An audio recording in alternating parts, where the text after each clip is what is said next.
Well, good morning. This is Richard Smith at American Acceptance Mortgage.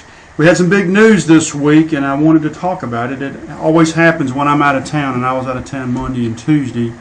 But on Tuesday, the Federal Reserve made a big announcement that has changed the context that all the economic news is reported in.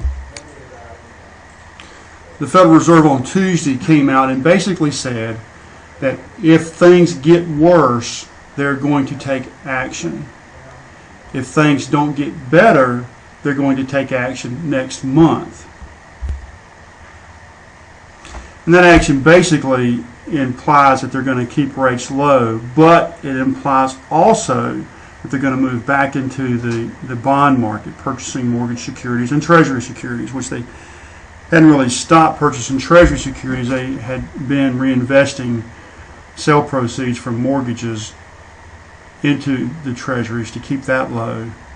But the idea is, or the expectation is, that they're going to start back buying mortgage securities. And the reaction was steep and fast. Here's the improvement in the bond market on Tuesday after that announcement. We had been in a declining bond price, which pushes rates up for really 2 weeks, and I basically thought that the low rates were still here, but the lowest rates, which we had back here in the middle of August, I thought they were over with and we were going to settle in at a little bit higher rate. But that news on Tuesday pushed the bond prices back up and mortgage rates went back down. Had a little bit of correction here yesterday, but still a new level was set.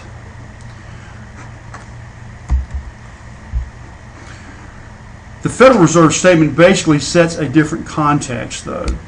On Tuesday, we had good news from the home starts, new home starts. The new home starts really were much better than expected for August, much better than expected. And yet, with the Federal Reserve statement, the new home starts being much better should have pushed the bond prices continuing this trend here. But the Federal Reserve statement gives it a new context, and the market basically ignored it. In previous weeks, this morning we had some worse than expected employment news, and I don't know what it'll be like tomorrow, but worse than expected employment news, which has continued to push up this morning so far. Bond prices back even higher than they were on Tuesdays. In other words, the unemployment news, worse than expected, coupled in the context with the Federal Reserve statement on Tuesday that they're going to have to take more action. Both of those overrode the good news of the housing starts improvement and perhaps hopefully new momentum for builders.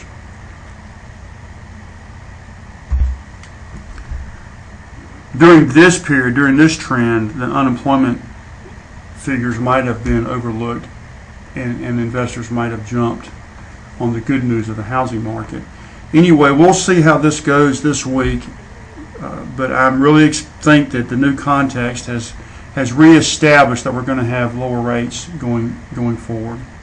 Have a great day.